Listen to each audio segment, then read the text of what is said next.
দেখছি যে আইন শৃঙ্খলা পরিস্থিতিটা আবার অবনতি না কোনো না, আপনাকে সেদিন আপনার এক সাংবাদিক ভাই বলছে, ওই যে চ্যানেল আই এর রিপোর্টার আপনাকে সামনেই বলছে যে আইন শৃঙ্খলা পরিস্থিতি অনেক উন্নতি হয়েছে, আইন শৃঙ্খলা পরিস্থিতি অনেক উন্নতি হয়েছে, এটা আরো উন্নতি হতে থাকে। আইন শৃঙ্খলা পরিস্থিতি বিগত 15 বছরেও আমরা দেখি নাই যে এই যে শারদীয় দুর্গাপূজা গেল, সেখানে দাড়ি দেখলাম আমরা ওসরে, এবং পরিকল্পিত ডাকাতির ঘটনাগুলো ঘটলো।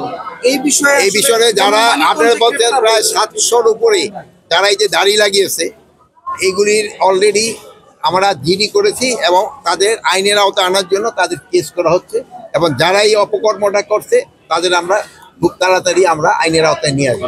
আরেকটা আপনার কথা শেষ করতে দেন না, আপনারা জানেন যে এখানে কিছু কিছু ফ্যাসিস্ট আছে এবং ফ্যাসিস্টের সাথে সোকল ফ্যাসিস্ট ইন্টেলেকচুয়ালও আছে, তারাও কিন্তু এটারে ইন্ধন দেয়।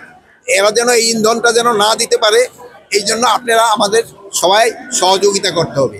এবং এইটা এবং এই যে তাদের যে ওই হিন্দু ধর্মের যে ধর্মগুরুরা তাদেরও এবং তাদের যে বিভিন্ন নেতাদেরও এটা বলা হয়েছে, তারাও এই জন্য দুঃখ প্রকাশ করছে, এবং এবং যারা এই অপকর্মটা করছে তাদের কাউরি ছাড় দেওয়া হবে না।